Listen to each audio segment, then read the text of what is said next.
Good evening. Good evening. This is Lewis Helps. Lewis Helps. We go live at 7 p.m.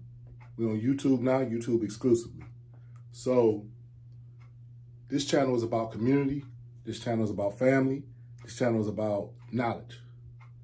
And taking knowledge and bringing awareness to the knowledge that we have so that we can place that awareness and that knowledge together to start determining and defining things. When you start making determinations based off your ability to define and describe things, that's when thinking starts.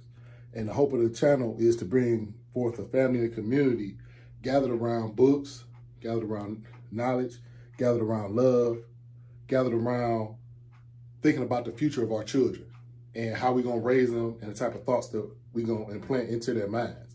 Because everything a kid thinks is implanted into their mind. So tonight, what I want to do is I want to read from a book. Many of you, I'm sure, are familiar with this. I hope so. If you are not familiar with Marcus Garvey and you're seeing this for the first time and you don't know who Marcus Garvey is, or you do not have this book in your library, I would suggest you go to YouTube immediately after this, after you watch this, and order this book. Every human being should have this book in their library. This is the philosophies and opinions of Marcus Garvey. Every human being should have an opinion of Marcus Garvey's philosophies. He was a leader of men. He was, I believe, a genius. I believe a gifted prophet. So Garvey, basically, his movement was like about 100 years ago. We hear about Martin Luther King a lot. We hear about Malcolm X. That was at the event where everybody had TVs in their house. So we hear about them a lot more due to the fact of the time when they had their reign. Marcus Garvey is just as, if actually probably more important, of a man who should be studied, should be looked at as a person of influence, who we should have an opinion on his philosophies, for sure. So, in Marcus Garvey and his philosophies, he talks about economics, and economics in terms of leadership and how at that time we would call, the word was Negroes. Hey, Tammy, how you doing? So tonight, reading from Marcus Garvey, Philosophy and Opinions. Marcus Garvey, Philosophy and Opinions. If you don't know who Marcus Garvey is, you should most definitely go to Amazon after you watch this and get Marcus Garvey, Philosophy and Opinions. Everybody should have this book in their library. Everybody should be concerned with what Garvey wrote. I believe by far one of the most influential and important thinkers of the modern time. So Garvey talks about the Universal Negro Improvement Association teaches our race self-help and self-reliance, not only in one essential, but in all those things that contribute to human happiness and well-being. The disposition of the many to depend upon the other races for a kindly and sympathetic consideration of their needs without making the effort to do for themselves has been the race's standing disgrace by which we have been judged and through which we have created the strongest prejudice against ourselves. There is no force like success, and that is why the individual makes all efforts to surround himself throughout life with the evidence of it. As of the individual, so should it be of the race and nation. The glittering success of Rockefeller makes him a power in the American nation. The success of Henry Ford suggests him as an object of universal respect. But no one knows and cares about the bum or hobo who is Rockefeller's or Ford's neighbor. So also is the world attracted by the glittering success of races and nations, and pays absolutely no attention to the bum or hobo race that lingers by the wayside. The Negro must be up and doing if he will break down the prejudice of the rest of the world.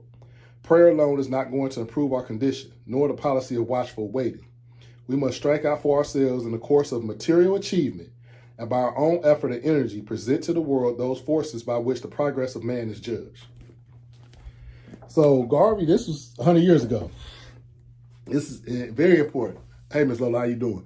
That was 100 years ago, so that was Garvey's words. Some very strong ideologies, some strong philosophies concerning African-American race, Negroes, blacks. At that time, it was called Negroes. That's why he used the word Negro. So he was talking about the economics and how the economics is a universal judge of basically where you at mentally. Where you at in power? Where you at in concern for yourself and for your own people? That was 100 years ago. We still up against it. We still up against it. You have people that say you don't need money. We worry about money too much. But at the end of the day, in the beginning of the day, I guarantee you, if you list 10 problems, 8 out of 10 can be handled with money.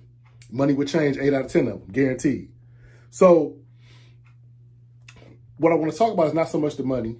I wanted to, bring attention to Marcus Garvey. If you don't know who Garvey is, you most definitely should get Philosophy and Opinions. One of the greatest books, I believe, ever created and compiled. Garvey was a prophet and a leader. We know a lot about Martin Luther King. We hear a lot about Malcolm X, but to me, Garvey's mind and his opinions and the things that he accomplished on earth were of a very high magnitude, and his philosophy still live on to this day. So I got the board out. So what I want to talk about is, so if this man lived 100 years ago, and the beauty in a book, when you got a timeless book, when you got a great book, what we call a classic, that if in any generation, in any age, that book is still relevant. And the Philosophy and Opinions of Marcus Garvey is still absolutely relevant. And it will still be relevant probably in 50 years, if the Lord tarries. So how does one see the future? How can somebody live 100 years ago and be talking about something that we would still be dealing with now and still be able to give us a philosophy and a roadmap to have that type of thinking? I like to deal with thinking. I like to deal with how we think, how we get our ideas. So it's not that what I read, I need you to agree with it nor disagree with it. I don't care how you feel about it, quite honestly. I mean, that's your personal opinion. It's his philosophy, it's his opinion. I got an opinion about it, and I got my own philosophies. So what I want to talk about is, how do we get to our philosophies and opinions? Because a lot of things in our mind, we believe they're our thoughts, but they are not. We believe that they are our thoughts. They are not. They are trained mechanisms of control that have been planted there in numerous ways, in numerous varieties. I ain't gonna get into that. We can talk about that all day. Who put the thoughts in there? But how do we begin to start thinking? How do we take control of our thoughts? So I came up with this. So you begin with information, with info, and what we call data nowadays. Basically, knowledge. You begin with info and data and knowledge. So let's look at that as, we know something about fixing cars, but we might not know how to actually fix the car. But we know, like, oh, you might have an oil leak because there's an oil spill in the driveway, and everywhere you park, there's an oil spill. So we put that together. We say, oh, you probably got an oil leak. That don't mean we're a master mechanic. That don't mean we can fix the problem. But we know a little bit of something about it. You know a little something about bacon. You might know, hey, you need eggs, you need milk, you might need some flour, right? And you can make this cake, right? You might need some fruit, whatever. We know a little bit about bacon. We know a little bit about relationships. We know a little bit about school. We listened to a little bit of a YouTube video about this. We had the experience when we worked at the post office for 6 months. We know a little bit about how they do the postal codes and stuff. So over the course of a life, I hope y'all getting where I'm going, the beginning level is information and data, which is basically knowledge. We know everything. There are some things that are intrinsically inside of you as knowledge. You basically like a child at 10 years old. This is what you're dealing with all day. That's why when kids come home from school, they're like, Mom, I learned about elephants. They always ask you questions. They so overwhelmed by all this knowledge they're getting. And that's cool. It starts there. So let's look at knowledge as these little bitty bits. You know a little something about elephant. Each little block represents a little bit of knowledge. You know a little something about elephants. You know a little something about cars. You know a little something about family. You know a little something about the postal code. You know a little bit of something about the weather. And if you see where I'm going, so this is one level. This is the first level of thought. It's how we get our thoughts. It's a progression. The next level up here should be awareness. Many people might think understanding, but no. When you got all these little blocks of knowing everything, this is our enemy. We know everything. That's the problem.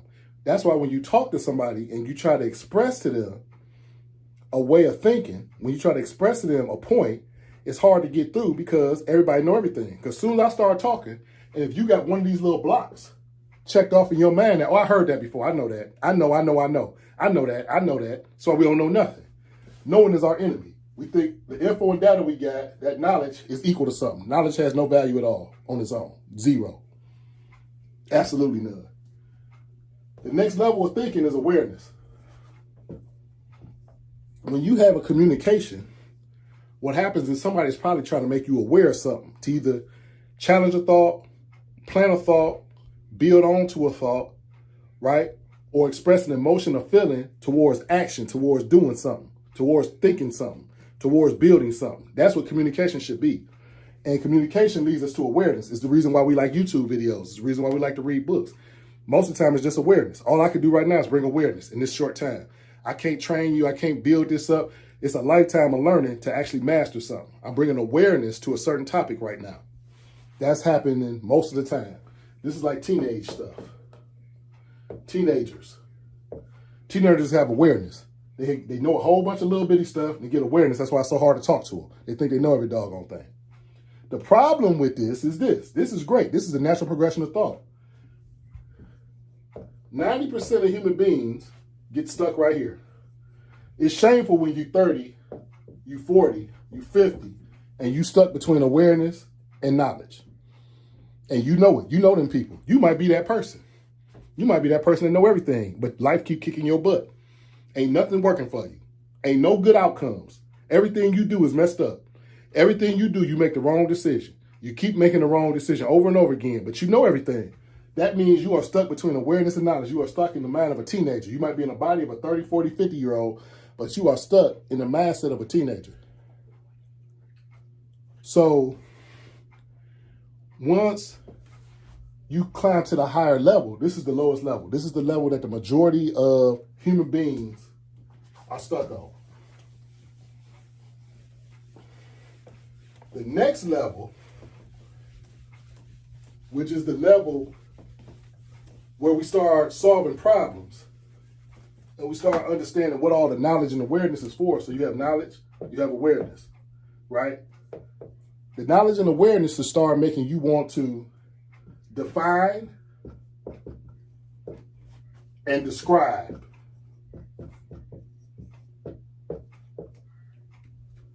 By defining and describing, what's up, Isaac? What a good movie that a character went through what you're talking about. Okay, so by defining and describing, that's when we start handling that knowledge. We start getting that awareness. We start handling that knowledge. And all those little squares we had that was all over the place, we start connecting them. So now we start building thoughts. So now we start building solutions. We start putting stuff together. We start excluding stuff. We start putting stuff in its own categories. By definition and by description, right? By definition and description, now we can start making determinations. Determinations are on purpose. They're intentional. That's what I said. Most of the thoughts you think have been placed in your head. They have been placed in your head. Somebody has put those thoughts there. Somebody has manipulated you so they can control you. And you have no idea. You think it's your thoughts. You think you feel like that. But that's how your mama always felt. That's how your daddy always felt. That's what they taught you in school. That's what the job taught you. That's how you do it. That's what you learned when you went to the one class. And you never questioned the knowledge and awareness they gave you. Never questioned how they defined and described your knowledge and awareness. So you have made no determinations for yourself in building your own solutions for your own life. That is the reason why you live, is to solve problems and to solve your own problems. So check this out. Garvey saw what we started reading in the beginning when we was talking about the philosophies and opinions of Garvey. He saw in his mind how he had determined and how he had defined the problem. He made a determination off the definition and the description of the issues. One of the issues we had was our economics. He was saying that money goes directly hand in hand with power and leadership. You can't have a leader that's poor. So Isaac said a movie that would describe somebody that went through this process. I believe all superhero movies are like this. So if you look at the plot of a superhero movie, you have a person who is usually always a grunt, always a normal person, that in most cases, a person that's just going along to get along, just like any other regular human being. They go through this traumatic situation. They go through this transformation. And in the midst of this transformation, basically reaching that level of awareness and knowledge, they go through this friction, this tension, going to this next level of defining and describing. And they find out they got this superpower, or they have been endowed with this gift, this superpower, which usually they frowned on at first because they don't yet understand it. They have not yet defined it and described it and made a proper determination on how it should be working, what it is. So then they become a superhero. Once they become a superhero, then what do superheroes start doing? They start putting it all together and they start solving problems. They start solving problems. That's all they're doing. They're solving problems. When you become your own superhero, I was blessed this week to talk to a group of psychologists.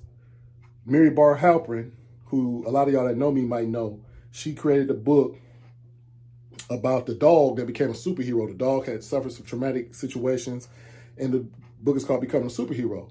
And it's a trauma book for children and families. So the dog went through this traumatic experience and then went on this journey to find out how to stop it. The dog went on this journey with their friend through the woods to find out how to stop this bad thing from happening. How can I protect my family? And along that journey, what he realized is the help ain't outside. The help was in him. The help wasn't outside. The help was in him. By him making a decision to want to protect his family and solve his own problem, he started to define and describe what a superhero was and made a determination he was the definition of a superhero. And he could solve his own problem. That's what the purpose of the exercise is about. That's what Garvey was talking about. People need to understand how to solve their own problems. And the majority of our problems are economic. If we do not learn about economics, if we don't teach our children, our families about economics, it will continue to destroy us. It's one of the major problems that we have. We will talk about a lot of things, but we're not putting the proper blocks together. We're making definitions and defining things and describing things in their wrong light. You got to put these things together correctly. That's what Garvey does in his book. A lot of his philosophies were the righteous view of what some of our issues were in life and the proper solutions to those issues. So the reason why I want to describe is how we think in connection to Garvey and what his opinion was about finance and economics, and how that would be one of the key factors in lifting people up from bondage, from degradation. The reason being is this: money fixes problems. And that's what life is about. Life is about solving problems. There's no such thing as a movement without finance. There will never be a great movement. We don't think of anybody in history as being a great person that did not have finance. It does not mean that you necessarily need to be a millionaire, a billionaire. It does not mean you worship rich people. Many of us have an uncle, a father, somebody that we looked up to, a mother, an auntie. And one of the things we respected about that person was they kept food on the table. They kept food on the table. They kept food on the table. It wasn't that uncle was rich. It ain't your mama was rich. You know your mama was getting up at 4 o'clock in the morning catching 2 buses to keep food on the table. And that's the respect you got for her. That's what Garvey was saying. People that would let their own people starve, or people that would not rise up and do for their own people, will never be able to have leadership in their eyes. That's why the kids don't respect us. You can't be a person of poor spirit, of poor taste, of poor quality, of poor integrity, and poor means and finances, and then stand up and be a leader. All right, Tammy, I see you. Men's decided, imagine you talking to OG Dog about not staying in the hood. Then nightmare, oh, I'm a dog, to solving problems. So this is the thing. This is something I've been talking about. So you was talking about like in a Minister Society. So the brother put in the comments, Isaac put in the comments, imagine a Minister Society if you was talking to old dog. So this is the issue. When you talking to a kid, the hardest thing to do, the heart of the conversation is to get that kid to understand consequences within time. It's hard for adults to understand the process of time, but it's extremely hard for a kid because you're talking to a kid, a teenager that's under the age of 25, and you really don't start getting deep inner reflection in relationship to time until you start aging past your 30s. It's something special that starts happening after you're 30 and 40 years old that doesn't happen before you're 25. And that's that development of your brain. And part of that development means the ability to fully use this whole tool. So to get through to him, the only thing I can do is plant this seed. Bruh, there's more ways to make money. Because the issue is always the money. The issue is always the economics. The reason why people sell crack is because they make money. No kid would sell heroin. No kid would steal cars. If it cost them money to steal a car, if they stole a car, and then they said, well, it's going to cost you $400 because you stole that car, and nobody gave them money because they stole the car, they would never steal the car. Facts. You can't argue with that. It's always the money. So when you express to somebody there's more ways to make money, this is the only way you've been given, because when you look outside your door, this is the main source of income. You selling drugs, right? With selling drugs come, you got to, hold it down. Anything you get, you got to hold it down. So if you're making money over here, you might have to shoot somebody because they want to come take your money. All right, Val, I see you. So think about it. This is where we miss. No kid would sell drugs if it didn't equal money. No person would control and manipulate a people and hold a person back, right? And change the rules on a person if it was not financially beneficial. People do not do things because they want to do it. There is nobody that just hates a person because you have dark skin. That's not real. That's the stuff that's been implanted. That's what you think. It's about money. It's always about the money. People do things because it has a financial benefit. If it costs every bank manager to pass over your application, right? If it costs them money, they would never do it. So it clearly must make them money. With the kids, the reason why they're doing this is because they need money. So if they have more options, this is the thing about the knowledge. The knowledge is limited. They only got like 2 blocks. I could be a shooter. I could be a dope boy. That's about what I got. Or I could rob the dope boy. I could let the dope boy sell the dope and then rob him. They're my 2 options. So if you can tell them, okay, I understand that. This is going to be the outcomes of that. Y'all don't like the outcomes. Nobody likes jail. They don't like it. They don't like jail. They don't like trying to get shot. I talk to the kids all the time. They don't like it. So the next step is this. You got to give them more options on the plate. And then they got to understand that it's beneficial to learn. If there's no benefit to learning can't be for a grade. That's the problem with school. Learning can't be for a grade. Learning got to be to solve my problems. Learning got to be that I can take control of my life and be my own superhero. Learning got to be I can put my mom in the house. I can take this out of this neighborhood. Or I can rebuild the neighborhood. Either or. One or not. Solve your problem. However you choose to solve it, that's another philosophical opinion. That's what it's your philosophy is your opinion. You got 2 different opinions on that. I don't care which one. Just stop killing people to get the money. Only reason why people do stuff is because it gives them money. Stop being naive, man. Stop thinking in emotion and all that. Whatever's going on, it's a money play behind it. Trust that. So if you start talking to your kids about money, if you can start putting the power of economics in their hand, that's why Garvey said that. If anybody came on late, I read from the Philosophy and Opinions of Garvey when he was speaking about us as a people and how that prayer alone is not going to improve our condition, nor the policy of watchful waiting. We must strike out for ourselves in the course of material achievement and by our own effort and energy present to the world those forces by which the progress of man is judged. You'll be judged by your money, man. When you respect your father, you respect him because he put food on the table. Don't nobody respect a person that don't put food on the table, man.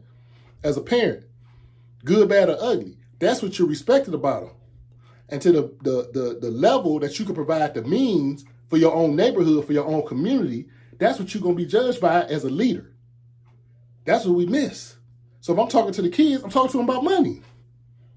They ain't out there off the porch because it ain't making them no money.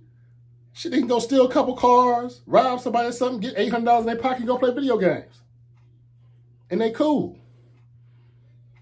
And we ain't being realistic now, too. Like, to tell a kid you're going to work a 12-hour job is goofy once they've been turned out to the streets. Now, a kid, they never touched no money. But when you're talking to a kid that was going to get $300-$400 a day, stealing and robbing and running the streets, it's hard to go tell him to go work a whole week to go get $300. Got to be realistic, man. We need to, as adults, start dealing with economics.